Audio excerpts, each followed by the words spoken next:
Hello and welcome to session two of Introduction to Cryptocurrency. This session will focus on how cryptocurrency works. As you remember, the first session revolved around why cryptocurrency existed. So today we're going to get into really the mechanics of Bitcoin. And before we get into that, I think it's important to look at the actual construction of kind of the current payment and financial system. So we're going to start today with an examination of a traditional third-party payment. I'm going to use my wife's business in an actual situation that occurred recently in her business to demonstrate this to you.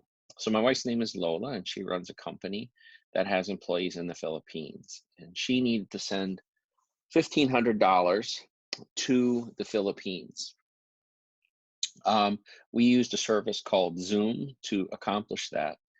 And to give you an example of the type of things you have to go through to make this happen, we initiated the transaction online and shortly afterward got a notice from Zoom that they needed to talk to us.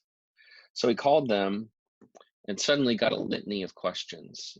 Who are we? What's the nature of the business? Why are we sending this money? Where is it going to? What will it be used for? Will this happen frequently or not? All these sort of questions hitting us over and over again, um, questioning what reality is a fairly small and fairly simple everyday transaction. The transaction ended up requiring multiple phone calls. At one point, we were even told that the transaction was not going to go through. And when asked why it was not going to go through, the answer was, well, if we told you that, we would be giving you insight into our process, and we are not allowed to do that. Ultimately, an email that included the CEO of PayPal was required to kind of get some action and get some changes done. And we did eventually get the transaction to go through.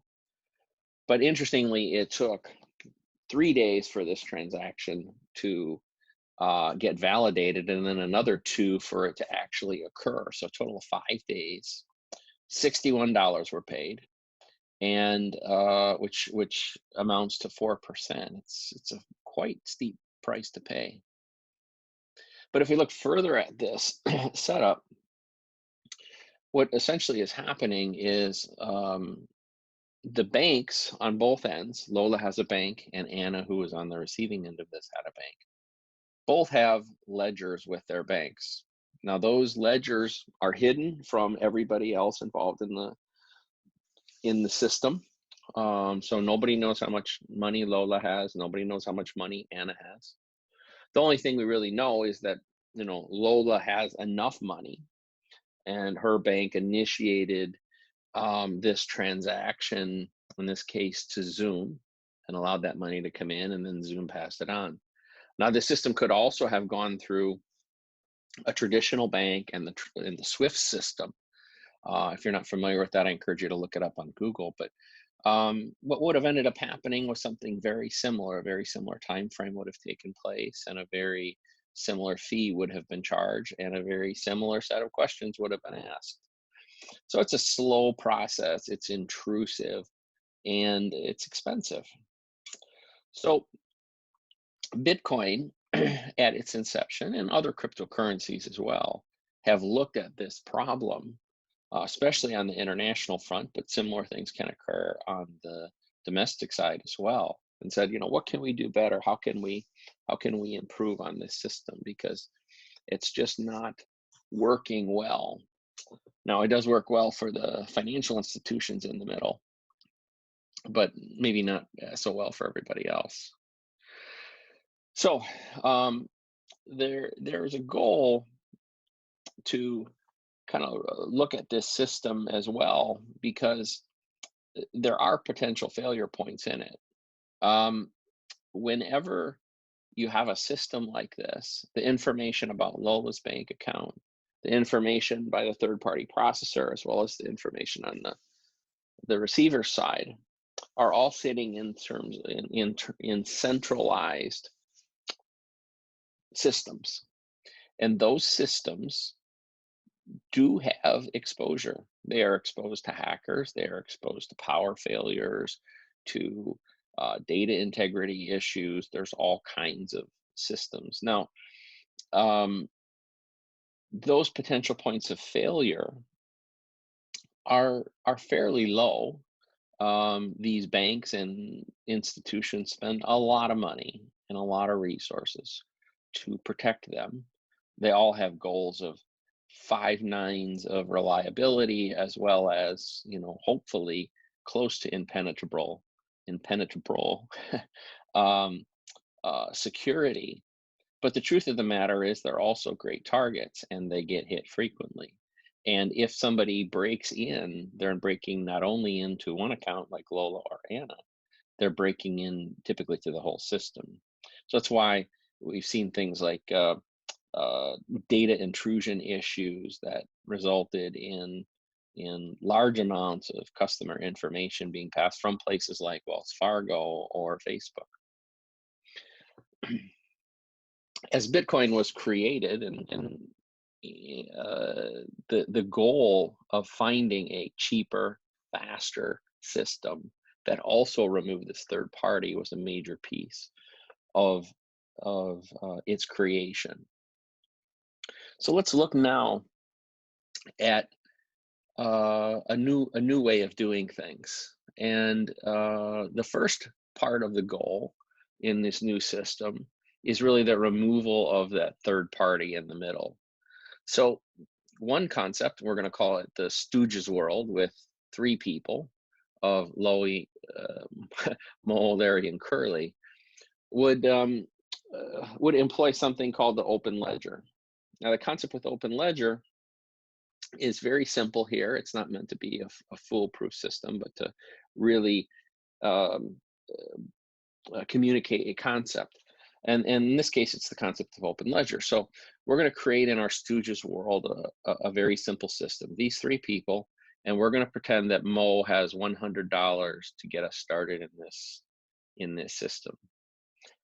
If Mo wants to send $20 to Larry, instead of going through some intermediary like Zoom or some third party, let's just broadcast to everybody in the network, which would include obviously the two people involved in the transaction, as well as to Larry, as well as to Curly, and just say, hey, Mo is going to move $20 to Larry. And let's make a note of that. And if anybody, in this case, Curly, objects to that, then he can speak up. And the only mechanism or the only reason why he would do that would be if Mo didn't have at least $20 to send to Larry. So that transaction goes through, and you see we have essentially a second entry in the ledger. And the idea is that this ledger is viewable at all times by everybody that exists in this Stooges world. Now, after that, Mo decides he wants to send $30 to Curly. So in doing so, that also gets posted to the ledger. And that information, as well as the information about the previous transaction to Larry and the original state of Mo having $100, are also broadcast. So you can see that in the open ledger system, everybody can look at every transaction. Everybody can know whether or not the transfer of funds in any case is valid based on how much money that person had before. And of course, at any point in time, we can easily determine what the balance available to each individual is. So that system is an oversimplification of an open ledger. And this tracking of moving of connecting one transaction to another is a chain. And as you can probably guess, it's the start of the thought process behind the blockchain. So now let's take it to another level. Let's create another world. We'll call it the world of pink. And in the world of pink, we have four people: David and Roger, Nick and Sid. And in this world, we will assume that the world is starting with David with a balance of 100. Now those are not meant to be dollars. I think we'll call, for purposes of this conversation, the unit of currency to be pinks. So David has 100 pinks. Now, in this case, what we're also doing, excuse me, I jumped the gun there, is instead of having a ledger that sits in the middle in one place that everybody can see, what we've done is created a copy of the ledger that resides with each of the 4 people. So at all times, all the members have their own personal version of the ledger, and at this particular moment in time, they reflect David having 100 and no transactions having occurred. Now, let's imagine a world where David intends to send Roger 20. Now, instead of automatically doing that, we're gonna look at a system whereby we both validate and authenticate that transaction. The validation portion of this is the portion of saying, essentially, does David have 20 to send to Roger? And the authentication part is it really David sending the message and not some imposter? Maybe not Roger pretending to be David to send Roger 20. So you'll notice the yellow here for this transaction, which is meant to be essentially pending or a posted transaction. It's letting the members of the community know that there is a intention for a transaction to move from David to Roger and for 20. And you'll also know that there's a lock here, and the lock is meant to symbolize a riddle, and that the authentication process is to solve the riddle and be sure that it really was David that sent this money. So the way that's going to happen is through the use of miners. Now, in this particular world of pink, there are 2 kinds of people. There are miners like Nick and Sid, and they will go through the process of validation, authentication, and in return for that work, they have a chance at a reward. Versus David and Roger, who are, we will call nodes on the network, they have copies of the ledger. They have access to all the information of the ledger, but they are not participating in the authentication piece and therefore not able to have a chance at a reward. So the solving of the riddle is, in this case, we're going to mimic what Bitcoin does. So and Bitcoin has a key system, and this key is a number that will unlock the transaction. And David has provided as part of the transaction, a key. Nick and Sid are now going to perform a series of mathematical computations on that number. And in performing those computations, what they'll be doing is shoving random numbers into an equation.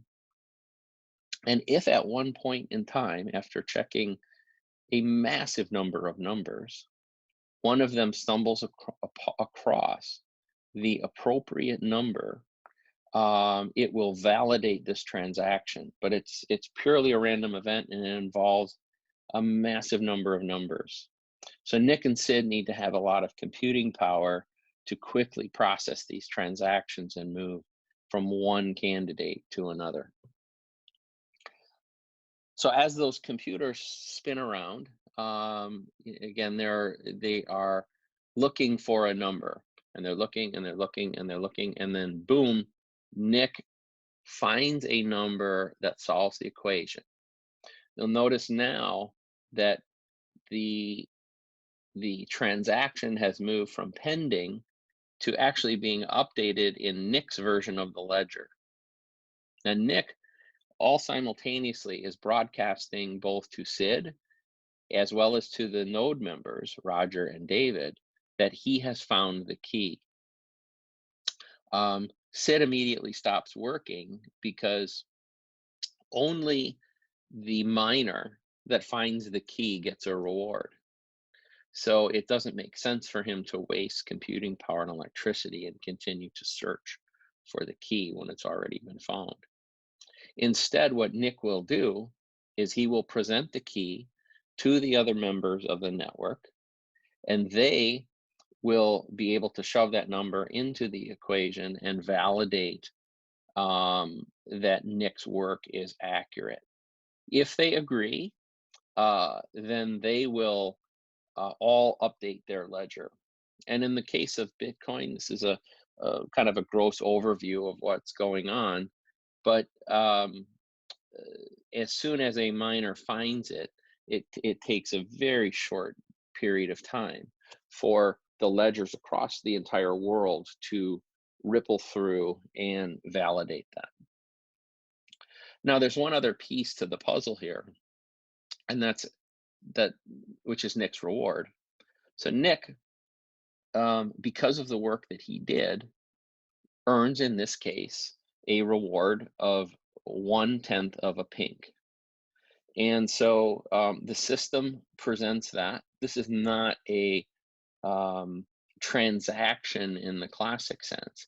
It is the system creating new currency, in this case 1/10 of a pink, and adding it to the 100 pinks that were already in existence.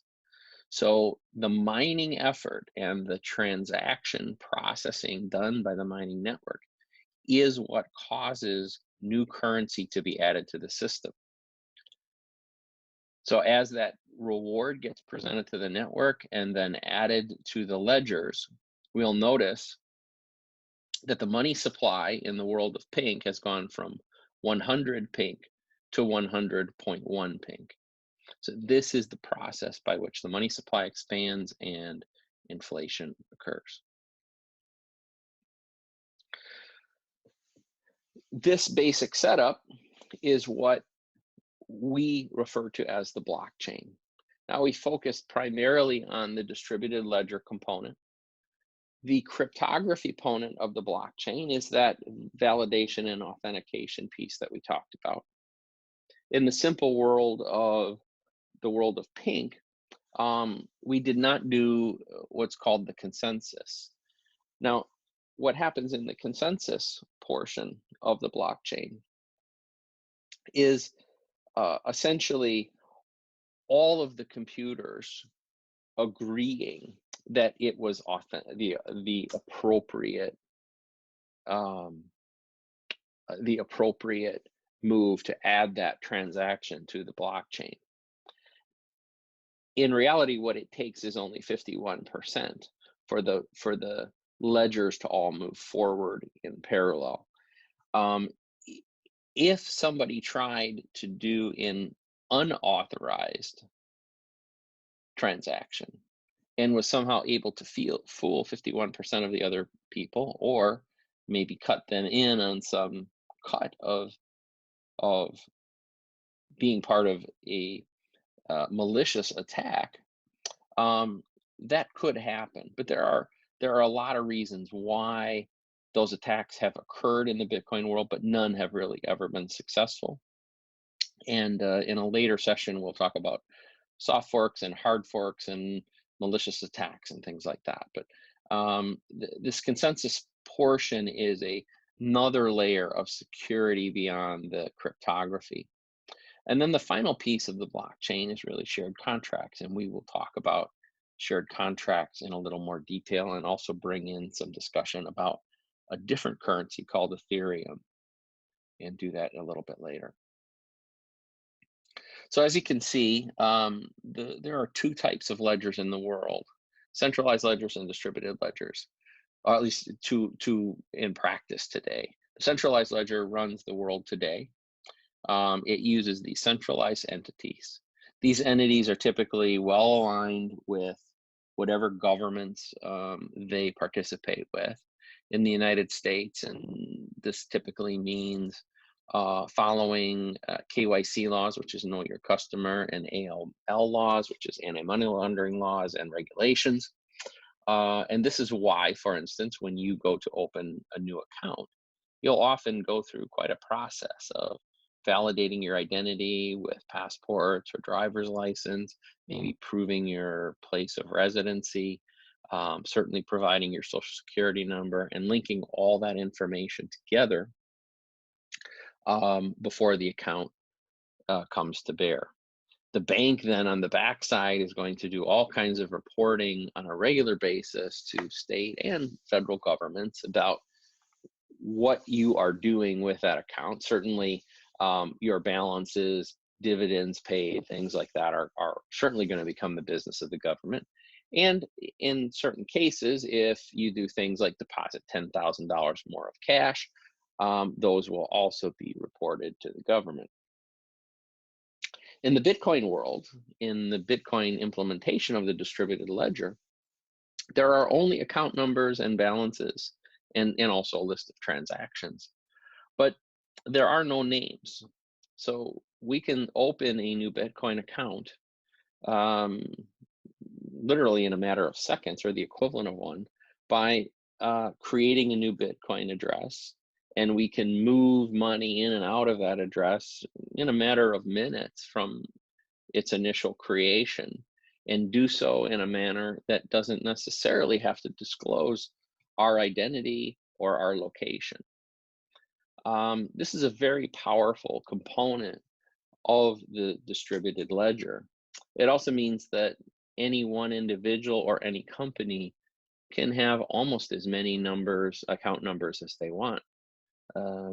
In certain practices, some people recommend that every Bitcoin transaction be associated with a new account number. In other words, if you have a certain amount of money in one account number, you do some form of transaction, either sending or receiving Bitcoin to that account number, that after doing so, you then move the money to a different account. And there are actually systems that can help people do that, and it helps protect your anonymity. We will probably explore this in a little more detail down the road. One other aspect of these distributed systems, though, is that they are almost fail-safe from severe catastrophe.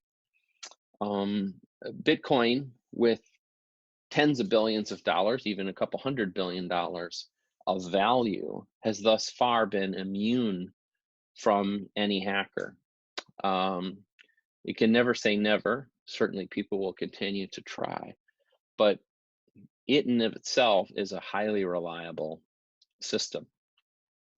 If, for instance, a tsunami hit the eastern seaboard of the US and wiped out several states, including New York City and Boston and all these financial centers in Washington, D.C. in the US, the Bitcoin network would essentially run as though nothing had ever happened.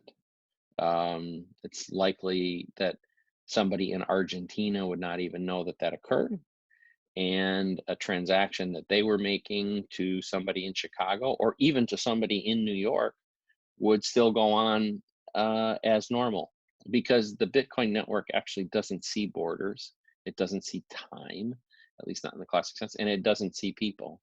It's just numbers.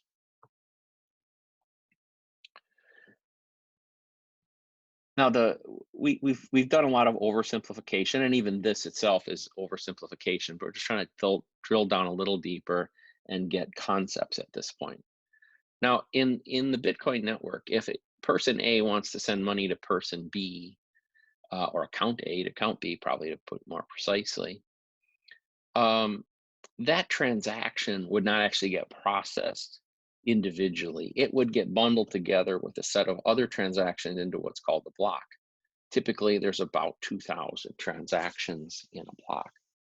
That block would get presented to the network. The miners would go off and do their thing with those transactions, assuming everything was copacetic. All those transactions would get validated, and they would get lopped onto the blockchain. The receiver would see the appropriate debit or credit in their account numbers, and the senders would see the appropriate debit in their account numbers. And of course, the miners would get their reward for the work that they had done. Now, the number of transactions per block is a bit variable. Sometimes it may get down to 1,500. It may get crammed full at something like 3,000. Those transactions work on a pretty regular heartbeat of about 10 minutes. Um, there is some variability to it based on hashing difficulty, but we'll examine that a little more detail. But for the most part, 10 minutes is the regular heartbeat of Bitcoin, and you'll see a record of that. You can go to places like blockchain.com and you can see everything that's going on. Now, right now, as we sit here today, and it's late March of the year 2020, each block mined results in 12.5 Bitcoin being rewarded into the mining community. Most of the miners today align themselves in what are called pools. In the early days of Bitcoin, miners were lone wolves, just like our earlier example. Nick would do his mining and Sid would do his mining, and 10 or 20 or 50 or 100 other people would do their mining. And they would all fight for a chance to mine the block, and they would win or they would lose. And if they lost, they would wait for the next one. And somebody with a reasonably powerful computer in that time would win a pretty reasonable amount of time, and whether that was once a day or once a week, and the reward was pretty nice, even though at the time the conversion in fiat was pretty small, and it would end up being something rewarding for them and regular for them. But as the pool grew bigger and bigger, of course, the odds of an individual miner winning got smaller and smaller.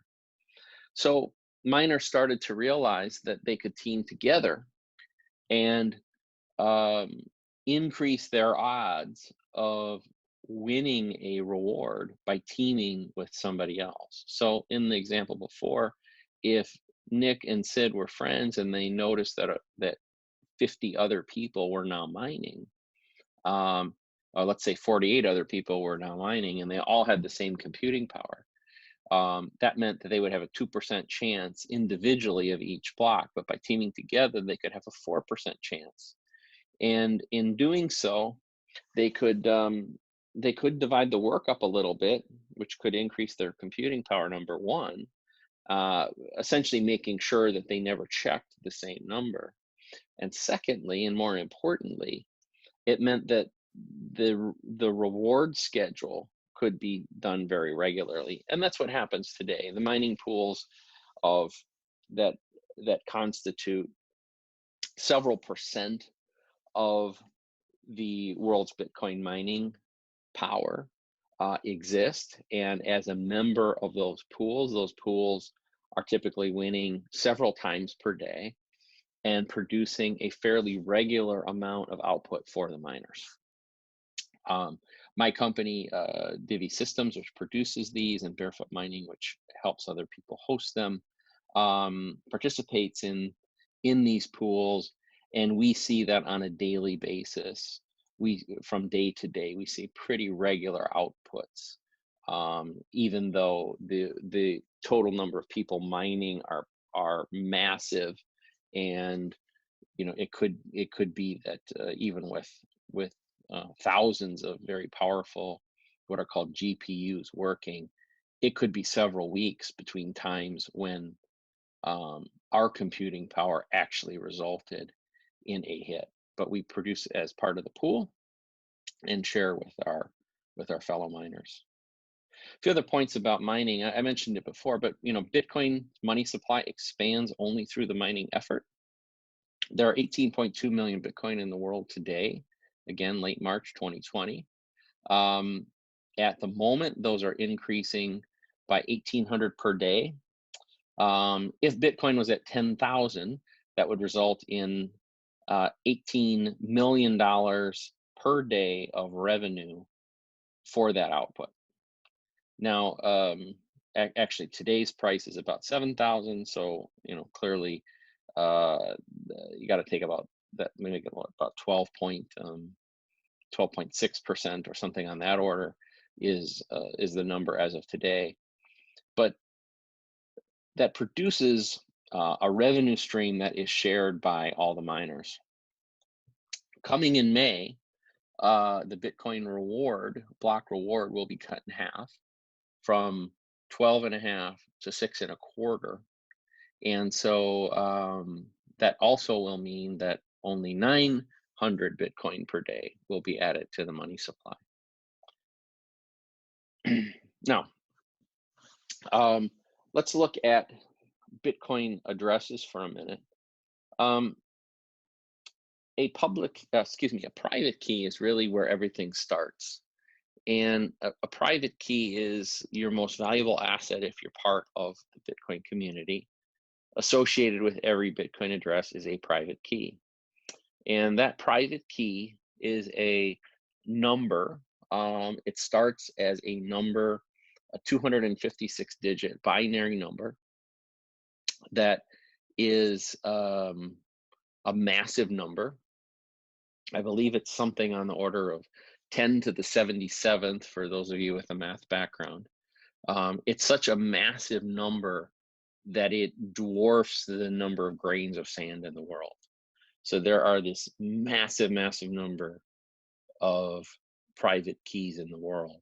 Now that private key, once that private key is established, which is really just a random number, you could actually make this number yourself on a piece of paper by flipping a coin 256 times and putting a 0 for heads and a 1 for tails and developing this number. You then shoved that number through a couple hashes and generate a public key, which can then be translated into an address.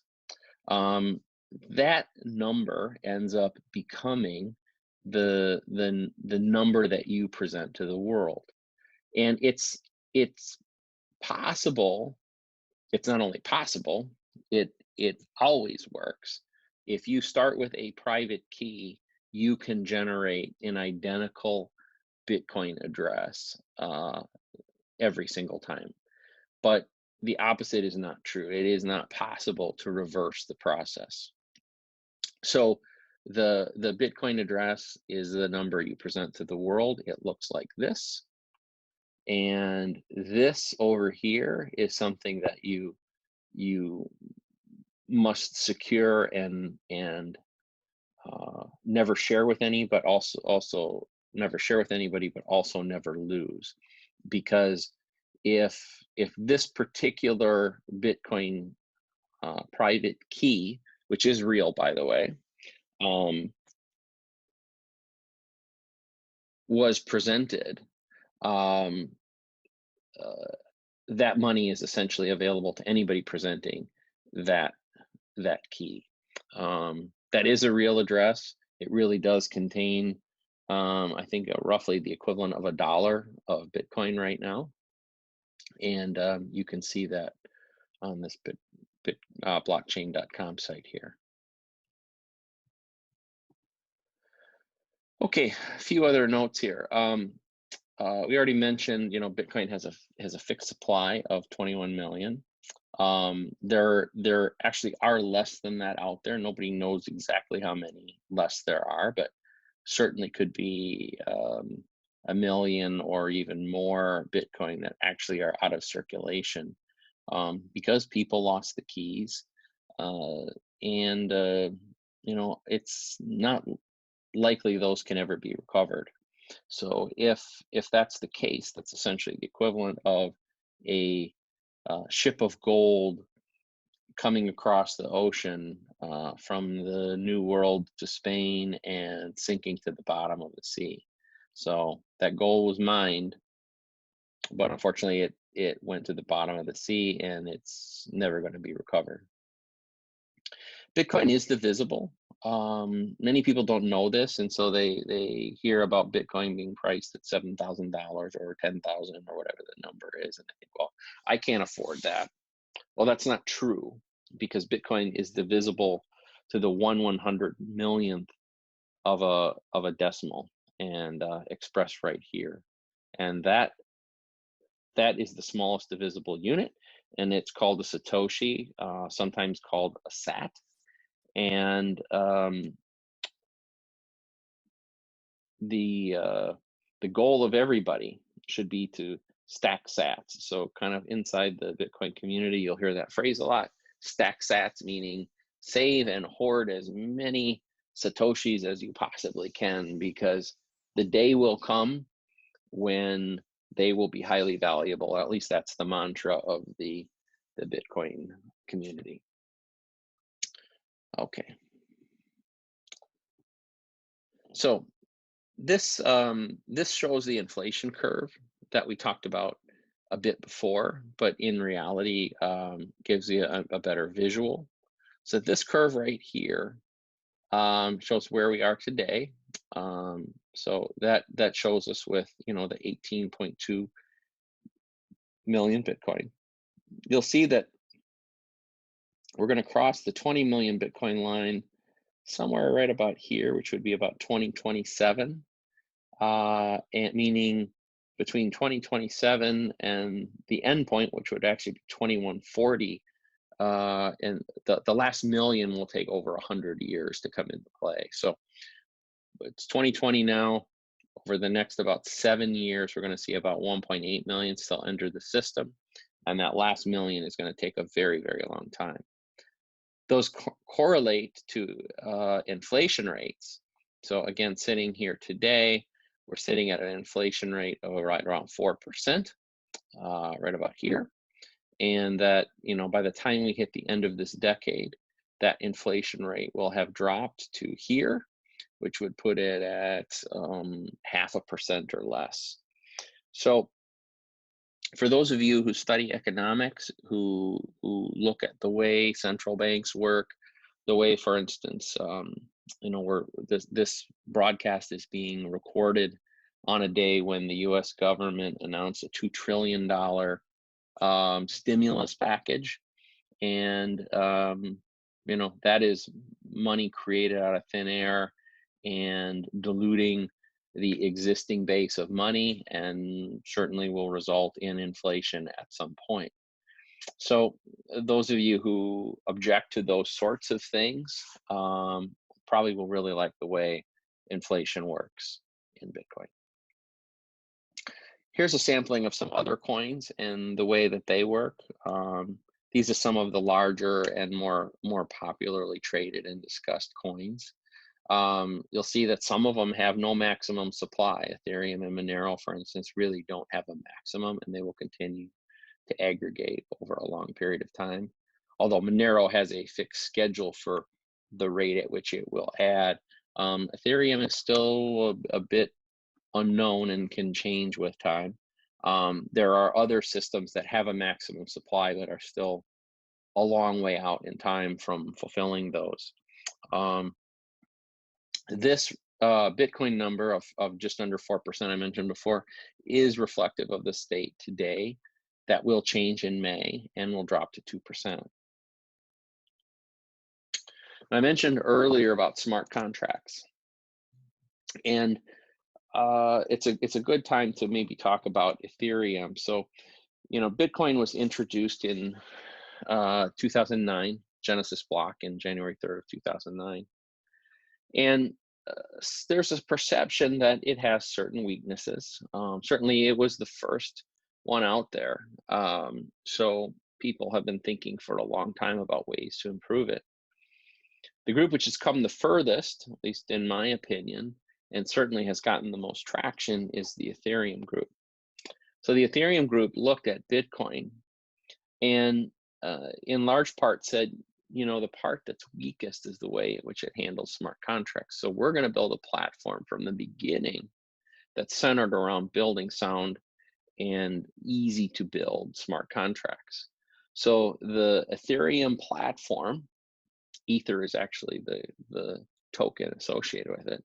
The Ethereum platform has very robust mechanisms for creating smart contracts. So what is a smart contract? A smart contract is essentially a way of adding a conditional component to a transaction. So instead of just address A sending money to address B of some sort, conditions can be added to that transaction. For instance, it could be that a uh, a medical supply company orders from a manufacturer medical masks. So in the traditional system, they're going to issue a purchase order. The supplier might say, well, especially given the state of the world today, we want 50% of the money up front.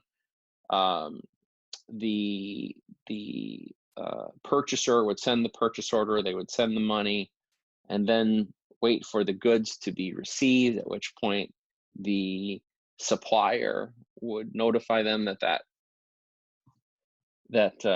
they owed the second 50%, at which time that would happen. But there's a lot of people involved. There's purchase orders, there's invoices, there's multiple payments involved, etc.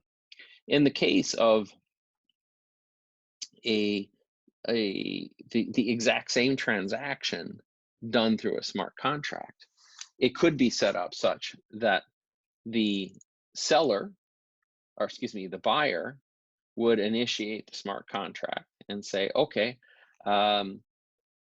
embedded in the whole transaction, here is the purchase order. Here is 50% of the money, and here is a condition upon which the second 50% gets released. And that condition could be a UPS driver acknowledging the delivery of the package. All of that could be bundled up into software so that when this whole thing started, the supplier sent the smart contract into the system recognized it should release 50% of the funds now. And then this contract would kind of electronically be sitting and waiting for a trigger, which in this case would be a notification from UPS that the delivery had occurred, at which point the supplier would automatically get the second 50%.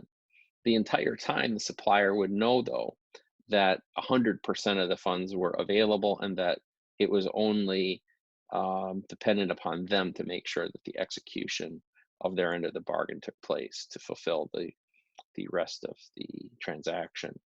And as mentioned in step 4 of this slide, all of that would then be added to the blockchain, meaning that any audit or whether that was a tax audit, whether that was some sort of audit initiated by either the supplier or the buyer, would have an immutable record of exactly what happened. That's one of the things that I don't think I mentioned earlier, is that it is impossible to back out transactions in a properly run blockchain. So there are no refunds. There are no, oops, let's undo that. Things cannot be undone. The chain cannot be undone. Now, if I inadvertently sent money to somebody, I could call them up and say, hey, hey, Joe, I accidentally sent you 2 Bitcoin. Could you send them back to me? And if Joe's a good guy and acknowledged that it was an improper transaction, he could send it back to me. But there's no credit card company to reverse a transaction. There's no stop payment on a check. Those things do not occur. If a transaction, quote unquote, gets undone, it needs to be done either through the goodwill of the parties involved or a legal process forcing it. But the financial system is not meant to be the mechanism by which these things get arbitrated. Okay, so with that, we're going to close session 2 of the Introduction to Cryptocurrency. And the next session will be coming on Monday, the 29th of March. So until then, bid you all good night.